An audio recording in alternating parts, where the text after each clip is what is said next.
NDA की तरफ से नीतीश कुमार को रेड कारपेट बिछाकर बुलाया जा रहा है।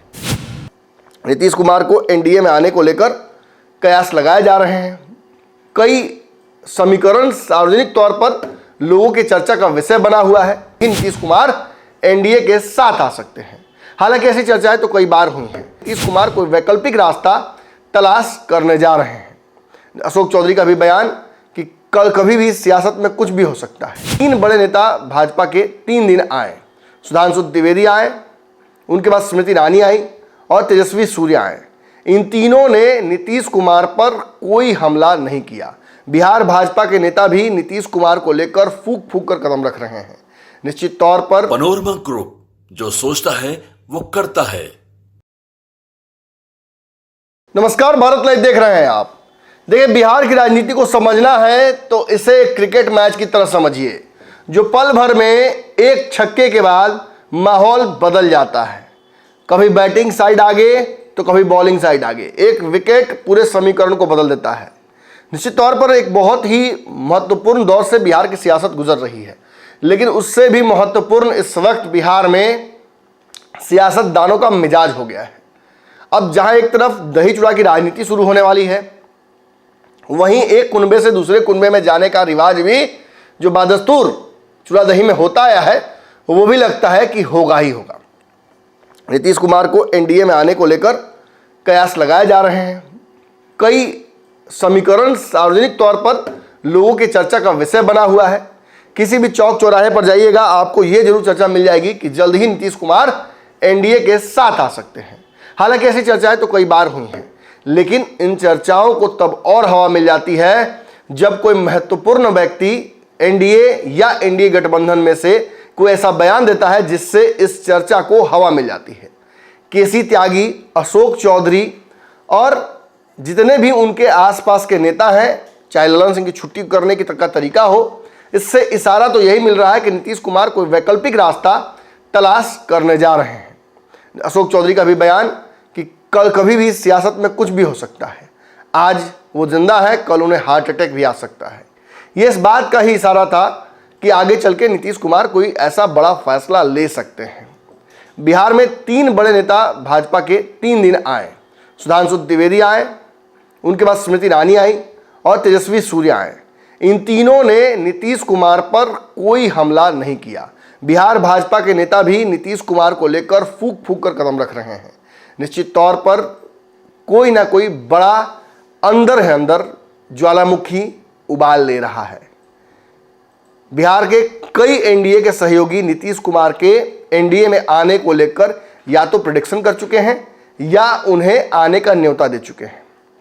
केसी त्यागी के बयानों से भी स्पष्ट हो रहा है कि कहीं ना कहीं नीतीश कुमार इस तरफ ज्यादा इंटरेस्ट ले रहे हैं। वैसे भी अब इंडी गठबंधन में उनके लिए बहुत कुछ बचा नहीं है। आज की वर्चुअल मीटिंग की बात की जाए जो 11:30 बजे है, तो उससे ममता बनर्जी ने तो खुद को अलग कर ही लिया है। नीतीश कुमार के लिए भी आज की बैठक में बहुत संभावनाएं नहीं दिख रही हैं। हालांकि एक मीडिया का बड़ा हिस्सा इस बात को तवज्जो दे रहा है कि नीतीश कुमार संयोजक बन सकते हैं। ये बात पिछले 15 दिनों से चल रही है कि नीतीश कुमार संयोजक बन सकते हैं, लेकिन नीतीश कुमार ने बार बार इस बात को डिनाई किया है अपने प्रवक्ताओं के माध्यम से कि उन्होंने जब आवेदन ही नहीं दिया तो उन्हें यह पद कैसे मिलेगा। अब आज की बात आपको बताते हैं। देखिए, आज की सबसे बड़ी खबर यह है कि एनडीए की तरफ से नीतीश कुमार को रेड कारपेट बिछाकर बुलाया जा रहा है। भाजपा और भाजपा के कई करीबी नेताओं ने नीतीश कुमार के लिए ऐसे बयान दिए हैं जिससे उन्हें कॉरिडोर मिलता है भाजपा की तरफ, एनडीए की तरफ आने का। हालांकि इस पर चिराग पासवान का क्या रुख होगा, क्या रवैया होगा, ये भी आपको पता है। चिराग पासवान ने पिछले चुनाव में जिस तरीके से नीतीश कुमार से अपने आप को अलग किया था, उनके खिलाफ चुनाव लड़े थे, जिसके चलते गठबंधन भी टूटा था भाजपा और जदयू का, जो एक बहुत बड़ा कारण बना था नीतीश की नाराजगी का। अब ये एक बड़ा पेच फंस जाता है कि यदि नीतीश कुमार इस तरफ आते हैं तो चिराग पासवान क्या करेंगे। वैसे भी चिराग पासवान एनडीए में काफ़ी कंफर्टेबली हैं। खबर ये भी आ रही थी कि सीटों के बंटवारे में चिराग पासवान को काफ़ी वरीयता मिली है और वहीं पशुपति पारस के कई सांसद इधर से उधर भागने की जो संभावनाएं बन रही हैं, उससे उनके हिस्से में एक सीट भी आ जाए तो बहुत बड़ी जीत होगी। लेकिन इस सियासत को एकाएक नीतीश कुमार के कंधे पर रखकर बंदूक खेल दिया है फिर से पशुपति पारस ने। पशुपति पारस के नवादा के सांसद चंदन सिंह ने, जो कि लगातार अपने क्षेत्र में घूम रहे हैं, उन्होंने एक बहुत बड़ा बयान दे दिया है। उन्होंने बयान ये दिया है कि नीतीश कुमार सबसे कंफर्टेबल तब रहे हैं जब वो एनडीए में रहे हैं। नीतीश कुमार बिहार के विकास के पुरोधा हैं। ऐसे में उन्हें एनडीए के यानी नरेंद्र मोदी के, जो कि एक और विकास पुरुष हैं, उनके साथ आ जाना चाहिए। दोनों साथ रहेंगे तो बिहार के विकास में एक अप्रतिम जो है कहानी लिखी जाएगी। निश्चित तौर पर चंदन सिंह का ये बयान जहां एक तरफ आने वाले भविष्य की संभावनाओं को बता रहा है, वहीं इनके बयान से एक और बात सार्वजनिक होती है। चिराग पासवान जो कि नीतीश कुमार से काफ़ी अनकंफर्टेबल हैं, अगर एनडीए में नीतीश कुमार आते तो निश्चित तौर पर चिराग पासवान पर सबकी नज़रें होंगी। चिराग पासवान ने नीतीश के खिलाफ राजनीतिक बिगुल भी फूंका हुआ है।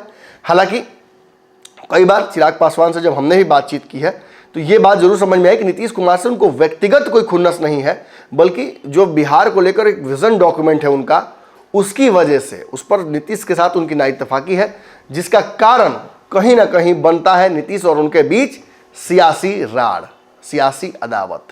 अब चिराग पासवान के तथाकथित राजनीतिक दुश्मन, उनके चचा की पार्टी से जब ये बयान दिया जाता है कि नीतीश कुमार को एनडीए में आ जाना चाहिए, खास तौर पे तब जब एनडीए में आने की संभावनाएं उनकी बन रही हैं, तो निश्चित तौर पर चिराग पासवान के खिलाफ ये ब्रह्मास्त्र का उपयोग पशुपति पारस ने कर दिया है। नीतीश कुमार के आते ही चिराग पासवान का राजनीतिक कद एनडीए में निश्चित तौर पर गिरेगा और तब ये संभावनाएं भी बन सकती हैं कि चिराग पासवान एक बार फिर चुनाव आते एनडीए से अलग हो जाए। जब तक ये सब कुछ होता है तब तक आपकी नजर भारत लाइव पर होनी चाहिए। धन्यवाद। पब्लिक कर देना इसको। पनोरमा ग्रुप, जो सोचता है वो करता है। अगर ये वीडियो पसंद आई और वह बिहार के राजनीति और बिहारियत से सरोकार रखेनी तो सब्सक्राइब बटन दबा के चैनल के सब्सक्राइब कर ली। ओजे एगो घंटी बा, ओकरा बटन दबा देला से कुल सटीक और मारक खबर रुआ मुफ्त में मिल जाई। अगर रुआ पत्रकारिता के हमनी के नया प्रयोग में सहयोग कर चाहतानी तो ज्वाइन बटन दबा दी। पेटीएम नंबर नोट कर ली 9386816700। धन्यवाद।